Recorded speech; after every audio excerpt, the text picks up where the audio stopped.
All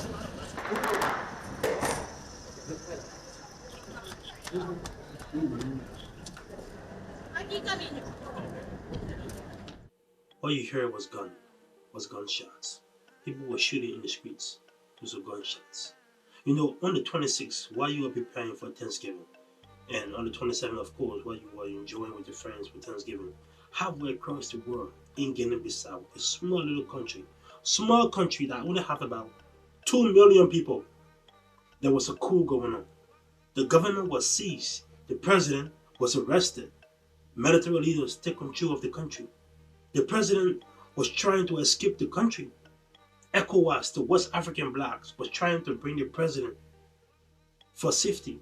Currently, right now, as you can see, the president is in Senegal. He's safe. But right now, the country is in disarray. Everything is seized down. Military leaders take control. International leaders are calling for peace.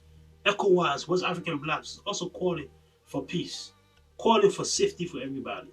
The only people that are going to suffer in this are the actual citizens of Guinea-Bissau. They have suffered for so long. The country, every year, almost every year now, there's a coup going on. Since 1974, the country has been independent from Portugal. Since 1974, from 1974 to 2020, there have been about 9 coup attempts. 9. And forget about that. Just in 2022 alone, an unsuccessful coup attempts happened in 2022. Like almost every 2 or 3 years, there's a coup attempt. Everybody want to be president. Everybody want to be in control of this small little country. Everybody want to be in charge. And the only people that want to suffer is those that live in the country. Those 2 million people that live in the country will suffer. And right now, to be honest, people are thinking like, hey, it might be staged. Some people are thinking like, hey, it might be real. Like, we're so used to this chaos already that, hey, it's a stage? Is it real? Is it real or it's a stage? Like, who cares? The only people that are going to suffer in the country is those citizens that are just trying to survive in the country, just trying to have good jobs, they're trying to provide with their family and friends. Those people are really the ones that are actual victims. Not the president, not the government, not the military leaders. And this is Africa throughout. People just come in, rush for power, do anything to get that power.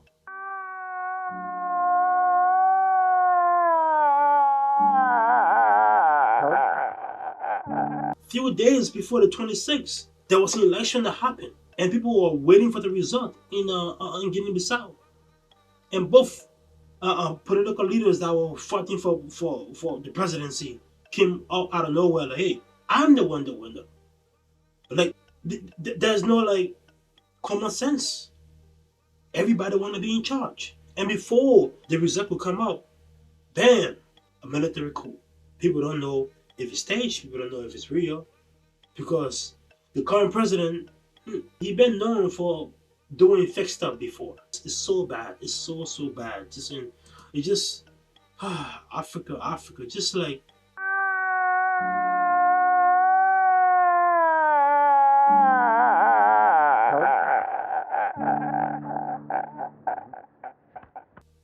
people are suffering on that continent. Man. People are just suffering. After voting on Sunday, the people of Guinea-Bissau in West Africa had hoped to find out on Thursday who their president would be. Instead of someone they voted for, it turned out to be an army general. Yeah, nobody cared about an army general, bro. Nobody cared about this guy. Like, you just woke up the next day like, hey, who won the election? Oh, forget about who won the election. At least you're living right now because a military guy is in charge. You don't like it? You like it?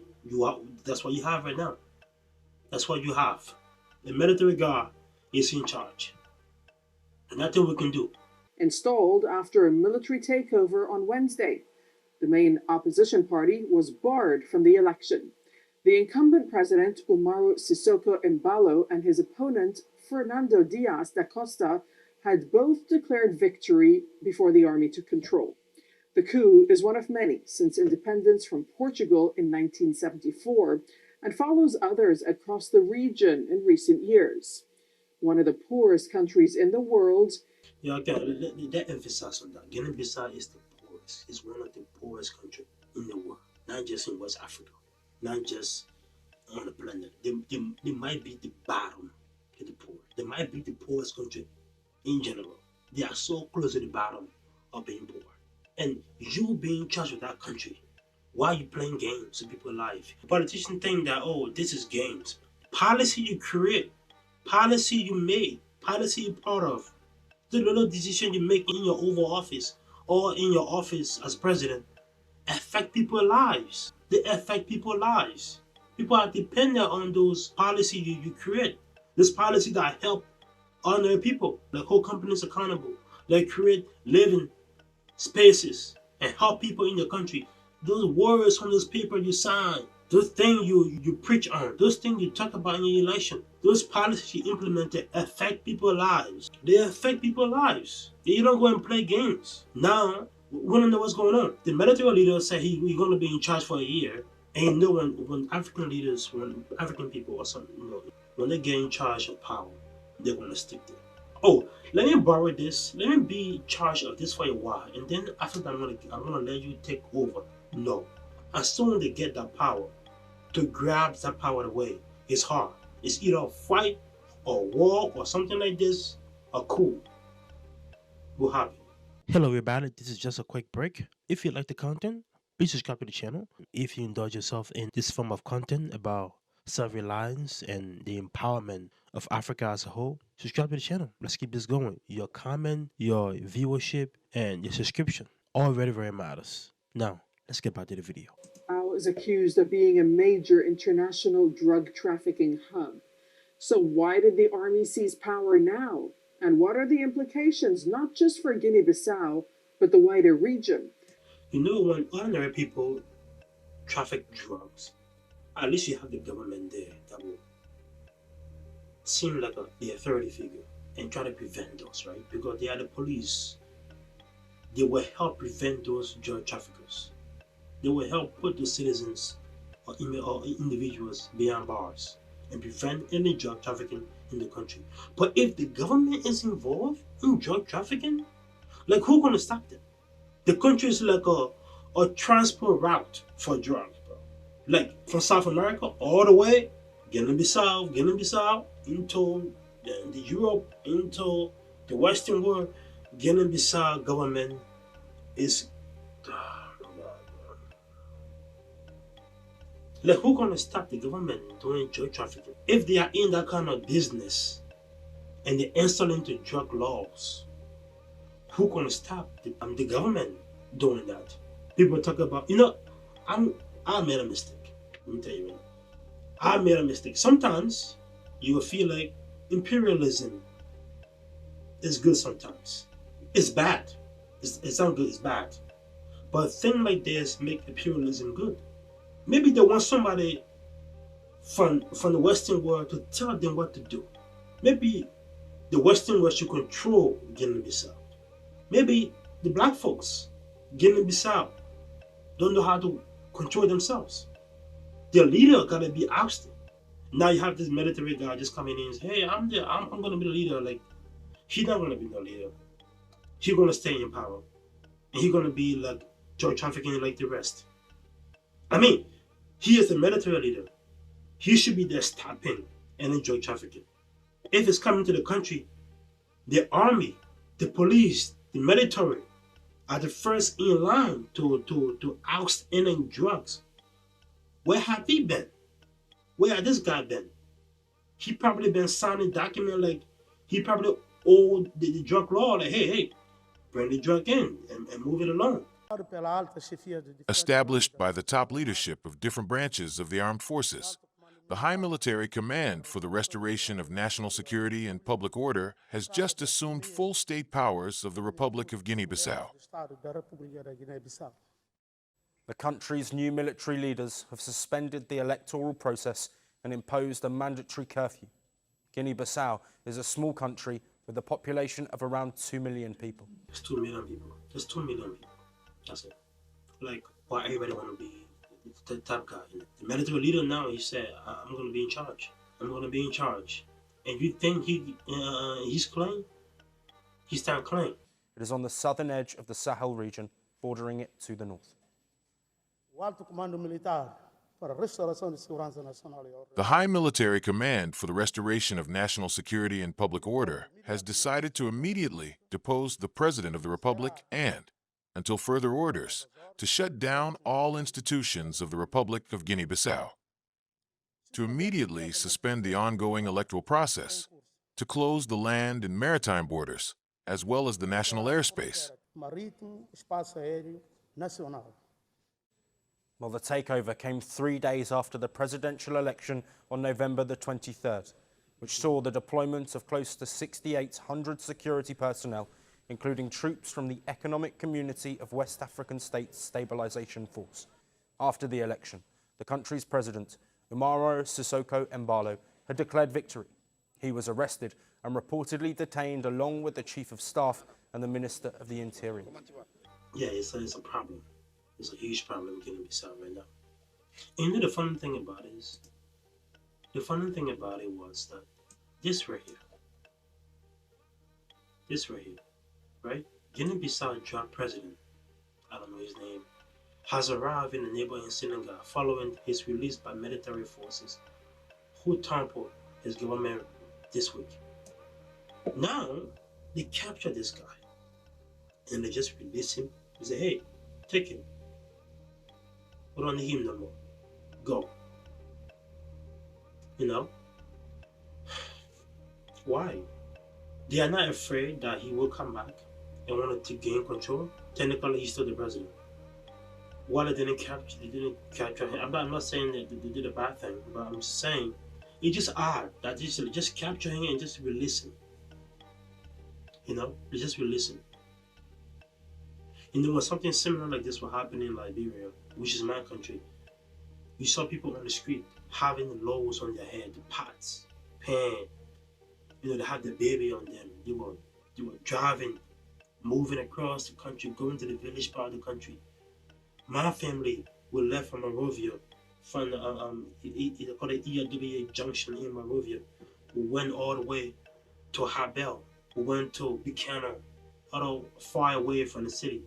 You know, because most of the time when something like this happens, the city is on the seas. The city where the president lives, where the government officials live, everywhere is on the sea. So most people will travel outside of the city. They go all the way into the forest or into counties and other places for peace. You know, they will go there for peace. You know, so you see people on the highway having bubbles of huge stuff on their head walking. You see baby mama. You see people with their baby on their back. You see fathers having their kids in their hand. And some people walking with bare feet or having sandals or slippers on their feet. Just walking miles after miles just to have a place to rest, far away from gunfire. These kind of things have real life consequences. I've been part of them. People don't want this. And you, the president, and you love your country, and the military leaders as well. You guys love your country. Why you even initiate this? It's like everything you want external help to have a safe election. We have to have external help. To have a peaceful election, you want to have external help. To have a nice economy, you want external help. To have to control the day-to-day of the government, you want external help. Like the government officials in the country, they can't do things for themselves. They want a military takeover. And you think a military takeover is clean. Hey, let's compete with Ibrahim Traoré. Let's compete with Niger. Let's compete with all those military takeover countries. I'm not saying the countries are bad.